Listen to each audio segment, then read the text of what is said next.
Sudrail ont fait ça à chaque grève. Qu'est-ce que vous dites juste là du tweet de Raquel Garrido, Non, mais déjà, moi, ça me fait un peu rigoler le ton un peu... oui, c'est ça, oui. Qu'on utilise. Enfin, moi, je dis une chose. Si Louis XVI, on lui avait tendu le micro de BFM TV ou de CNews avant de prendre la Bastille, il aurait dit qu'il est en désaccord avec ce qui est en train de se passer devant lui. Donc, on est dans un pays où il y a une tradition de lutte, où il y a une tradition révolutionnaire. La commune de 1789, la commune de Paris, les grandes manifestations de 1936, mai 68, les gilets jaunes, etc., etc. C'est-à-dire qu'on fait semblant comme si on était dans le monde des bisounours. Moi, j'écoute Claire au Petit. Je me rappelais, il y avait une petite chanson dans mon oreille qui me rappelait une histoire de Djellaba, etc.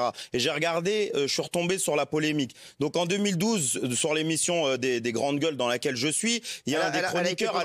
Elle a été pendant 13 ans. Voilà. Il y a un des chroniqueurs qui dit très franchement, quand je vois un barbu en djellaba qui traverse au feu rouge, j'ai envie d'accélérer. Je vous le dis. Claire au Petit rajoute, moi ça me l'a toujours fait, hein, c'est pas nouveau. C'est-à-dire qu'on a une députée qui cautionne le fait de pouvoir accélérer au feu rouge sur une personne en djellaba et vous êtes en train de faire du cinéma, vous avez sorti une clarinette par rapport à un tweet pour Raquel Garrido. Donc moi ça m'inquiète plus qu'une députée qui siège au Parlement, en fait elle a envie d'accélérer sur des personnes qui sont de confession musulmane au feu rouge et qui le légitime, c'est-à-dire que c'est pas une rigolade, c'est pas Raquel Garrido qui est en train de chanter cette chanson, elle retweet en mettant en prévision de la grève du 21. Enfin, à un moment donné, moi, je sais pas.